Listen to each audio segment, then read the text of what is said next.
Good morning students. BSc part third में हमने classification शुरू किया था कॉर्डेट्स का, और मैंने अभी तक आपको इस लेक्चर में कॉर्डेट्स के क्लासिफिकेशन के बारे में बताया कि इसको दो समूह में बांटा गया है। पहला एक्रेनिएटा, दूसरा क्रेनिएटा। एक्रेनिएटा को हमने 3 सब फाइलम में बांटा है: हेमिकॉर्डेटा, यूरोकॉर्डेटा और सेफेलोकॉर्डेटा।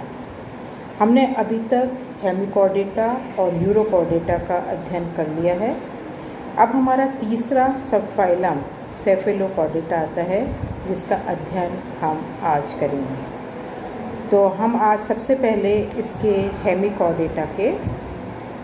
इसके सेफेलोकॉर्डेटा के थर्ड सब फाइलम के करेक्टर्स लेते हैं। सामान्य लक्षण और सब फाइलम सेफेलोकॉर्डेटा। इसमें मछली के समान प्रोटोकॉर्ड्स आते हैं, जिनका शरीर खंडीय होता है। खंडीय अर्थात सेगमेंटेड होता है। ये समुद्री जंतु हैं, मैराइन हैं ये एनिमल्स, जो छिछले जल में पाए जाते हैं। ये जंतु सामान्यतः रेत और सैंड में बिल बनाकर रहते हैं और केवल रात्रि के समय ही बाहर निकलकर समुद्री जल में तैरते हैं। इनका शरीर 5 से 8 सेंटीमीटर लंबा, बेलनाकार एवं पारदर्शी होता है। इन पे सिर अनुपस्थित होता है। शरीर धड़ एवं पूंछ, ट्रंक एंड टेल में विभाजित रहता है। बाह्य कंकाल और एक्सोस्केलेटन अनुपस्थित होता है तथा एपिडर्मिस एकल परतीय सिंगल लेयर्ड उपस्थित रहती है। युग्मित उपांग पेयर्ड अपेंडेजेस अनुपस्थित रहते हैं, परंतु मध्य स्तरीय पंख मीडियन फिन्स उपस्थित रहते हैं। पेशियां पृष्ठ एवं पार्श्वीय डॉर्सल एंड लेटरल होती हैं, जो खंडों में मायोटोम्स के रूप में व्यवस्थित रहती हैं। नोटोकॉर्ड जो है इसकी धड़ के समान रचना के रूप में संपूर्ण शरीर में अग्र से पश्च भाग में उपस्थित रहती है। ये पक्षगामी पोषक सिलेरी फीडर्स होते हैं, जो भोजन के रूप में डाइटम, डेस्मर्ड्स एवं सूक्ष्म जीवों माइक्रो ऑर्गेनिजम्स को खाते हैं। इनकी जो आहार नाल है, एलिमेंट्री कैनाल, पूर्ण होती है। मुख द्वार माउथ स्टोमोडियम के तल पर स्थित होता है। इसके चारों ओर स्पर्शक युक्त मुख छेद, जिसको हम कहते हैं ओरल हुड, उपस्थित रहती है। इसके नीचे व्हील ऑर्गन उपस्थित रहता है। जो ग्रसनी और फेरिंग्स की पार्श्वीय दीवारों पर तिरछे क्लोम छिद्र गिल एपरेटस पाए जाते हैं। ग्रसनी एक नलाकार और ट्यूबुलर रचना होती है। श्वसन रेस्पिरेशन सामान्य सतह जनरल बॉडी सरफेस द्वारा होता है।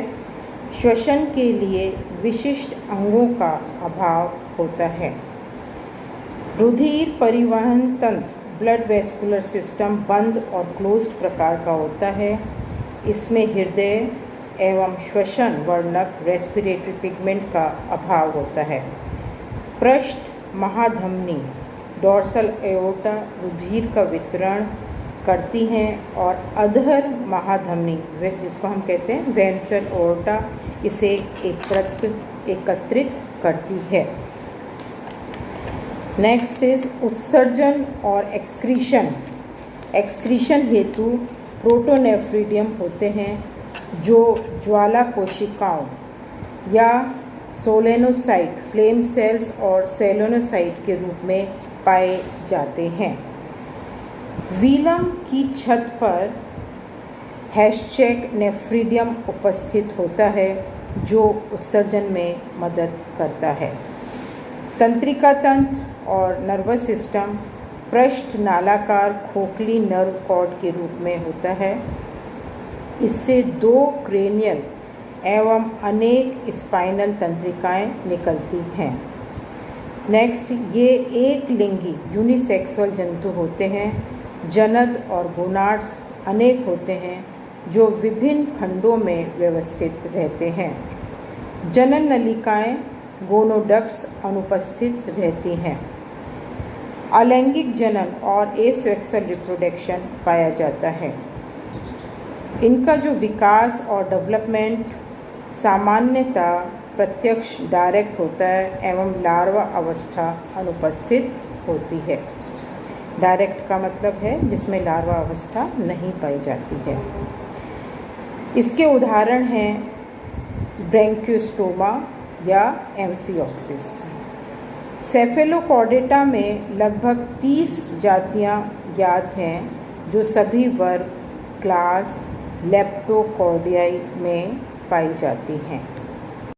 अभी तक हमने ग्रुप ए क्रेनिएटा का अध्ययन कर लिया है क्लासिफिकेशन कॉर्डेट्स में। अब हम दूसरा ग्रुप या समूह ले रहे हैं क्रेनिएटा या यूकॉर्डेटा। इन जंतुओं में विकसित लक्षणों के कारण इनको उच्च कॉर्डेटा और हायर कॉर्डेटा के रूप में पाया जाता है। इनके लक्षणों में स्पष्ट सिर, डिस्टिंक्ट हेड, कशेरुकदंड, वर्टिब्रल कॉलम, जबड़े और जॉज एवं कपाल स्कल का पाया जाना सम्मिलित है। इस समूह में मात्र एक उपसंग सम्मिलित किया जाता है जिसे हम कहते हैं वर्टिब्रेटा। अब हम देखेंगे उपसंग वर्टिब्रेटा, सबफाइलम वर्टिब्रेटा। इन जंतुओं में नोटोकॉर्ड सामान्यतया कशेरुकदंड में परिवर्तित हो जाती है। कशेरुकदंड अनेक वर्टिब्रे से मिलकर बनता है। इन जंतुओं का शरीर सामान्यतः सिर, ग्रीवा, धड़ एवं पुच्छ में विभाजित होता है। ये जंतु एक लिंगी और यूनिसेक्सुअल होते हैं। वर्टिब्रेटा कॉर्डेटा संघ का सबसे बड़ा उपसंघ है जिसमें लगभग 46,500 जातियां ज्ञात हैं। उपसंघ वर्टिब्रेटा के दो प्रमुख प्रभागों अर्थात डिविजन्स में विभक्त और विभाजित किया गया है।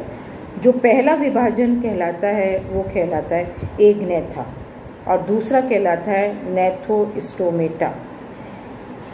एग्नेथा जो है डिवीज़न, इसके अंदर कौन से जंतु आते हैं? इसके अंदर वे जंतु आते हैं ये जबड़े रहित, जॉलेस, आदिम और प्रिमिटिव प्रकार के मछली के समान फिश लाइक कशेरुकी जंतु हैं जिनमें युग्मित उपांगों का पूर्ण अभाव होता है। डिवीज़न एगोनेथो में इसको हमने वापस नेक्स्ट देखते हैं। एग्नेथा के बाद ग्नेथोस्टोमेटा, सेकेंड डिवीज़न नेथोस्टोमा और नेथोस्टोमेटा। इन वर्टिब्रेट जंतुओं में वास्तविक जबड़े, ट्रू जॉज एवं युग्मित उपांग, पेयर लिम्स पाए जाते हैं। सुविधा के लिए कई वर्गीकी वैज्ञानिकों ने नेथोस्टोम जंतुओं को 2 सुपर क्लास में विभाजित किया है। सभी मछलियाँ एवं मछली समान जलीय नेथोस्टोम जंतुओं को सुपर क्लास स्पीसीज में तथा 4 पादीय 4 फुटेड स्थलीय टेरेस्ट्रियल नेथोस्टोम जंतुओं के सुपर क्लास टेट्रापोडा में विभाजित किया गया है।